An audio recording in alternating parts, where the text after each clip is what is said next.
தூத்துக்குடி மாவட்டம் கயத்தார் தாலுகாவில் கரடிகுளம் பஞ்சாயத்து சிஆர் காலனியில் குடியிருக்கக்கூடிய மக்களுக்கு ஒரு 158 பேருக்கு 1993 இலவச வீட்டுமனை பட்டா கோயில்பட்டி வட்டாட்சியர் அலுவலகத்தின் மூலமாக வழங்கப்பட்டிருக்குது.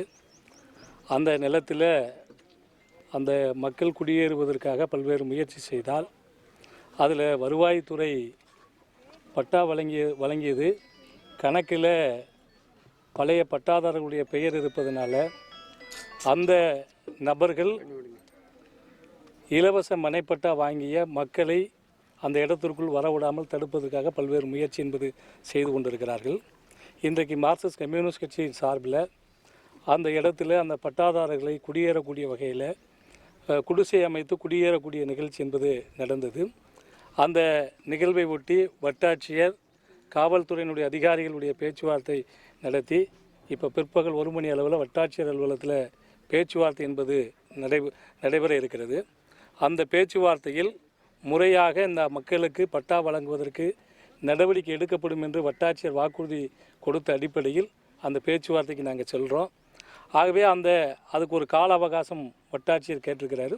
ஒரு 3 மாத காலத்திற்குள் முறையாக இந்த மக்களுக்கு இந்த நிலம் கிடைப்பதற்கு இந்த பட்டா கிடைப்பதற்கான ஏற்பாடு செய்வோம் என்று வட்டாட்சியர் கூறிய அடிப்படையில் இந்த போராட்டத்தை கைவிட்டுவிட்டு வட்டாட்சியர் அலுவலகத்து பேச்சுவார்த்தைக்கு மார்க்சிஸ்ட் கம்யூனிஸ்ட் கட்சி உட்பட கிராம மக்கள் செல்கிறோம். அங்கே அந்த பேச்சுவார்த்தைக்கு அப்புறம் 3 மாதம் கழித்து மீண்டும் இந்த இடத்துல அந்த மக்கள் வீடு கட்டி குடியேறுவதற்கான ஏற்பாட்டை மார்க்சிஸ்ட் கம்யூனிஸ்ட் செய்யும் என்பதை அந்த நேரத்தில் தெரிவித்துக் கொள்கிறேன். இதுக்கு முன்னாடி மனு கொடுத்தல என்ன மாதிரியான நடவடிக்கை?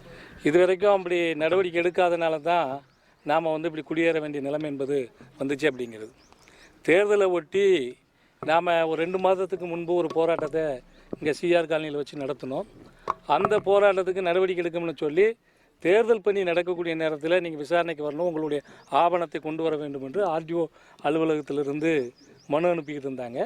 அதை ஒட்டி ஆர்டிஓ அலுவலகத்தில் போய் தேர்தல் முடிஞ்ச பிறகு உரிய நடவடிக்கைக்கு போகலாம் அப்படிங்கிற மாதிரி நம்ம மனு கொடுத்தோம் அப்படிங்கிறது. அந்த மனு மீதும் நடவடிக்கை எடுக்காதனுடைய விளைவு தான் நாம் இந்த மாதிரி போராட்டத்துக்கெல்லாம் போக வேண்டியிருந்துச்சு அப்படிங்கிறது.